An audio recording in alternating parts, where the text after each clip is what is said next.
All right, first things first, Nick Vukocevic gets a one-game ban. How does the team deal with that without him? Yeah, obviously an unfortunate situation. We'd love to have him out there, but we've got a game to win, and we'll play with the guys that are in uniform. And it just is what it is, to be honest with you. So we look forward to Wednesday night, and we'll just play the game. Sydney got us over here, got the 36ers over here in the last play. Is there any lessons you take out of that game, and in particular the way that they really defended hard on Bryce? Yeah, well, that was a long time ago, number one. Early in the season, I think that we've changed a lot. We give them a ton of credit. They're a good team.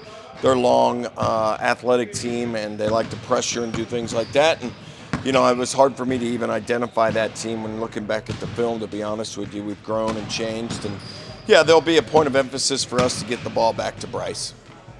Did you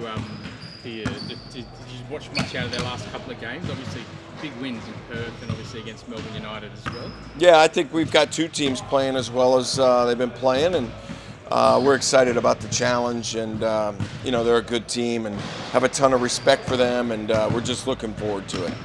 Does it help that you play in Canberra and it's not in Sydney in their home court? Yeah, I don't really know, to be honest with you. I mean, it's a neutral court, but the Sydney Kings home games aren't like the Adelaide 36er home games. So we'll just have to see. Neutral site games are kind of interesting.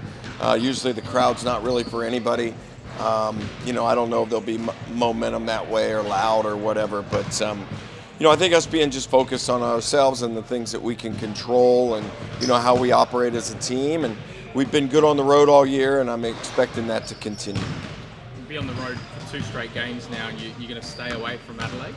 Can you just explain the thinking behind that? Well, there's only a couple of days in between, so I don't know why we would fly all the way back to Adelaide when the next game's at Illawarra. So we'll just be out there for 2 games. That happens in basketball all the time. And just this one is an Ignite Cup game.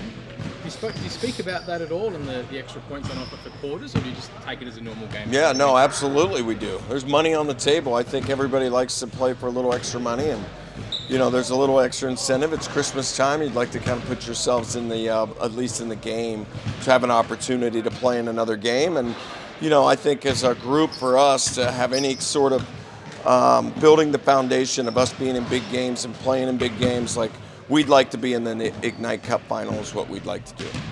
And just a final one. Last week we talked about Isaac Humphries because it was his 100th club game. 150 NBL games as well, and against another one of his former teams.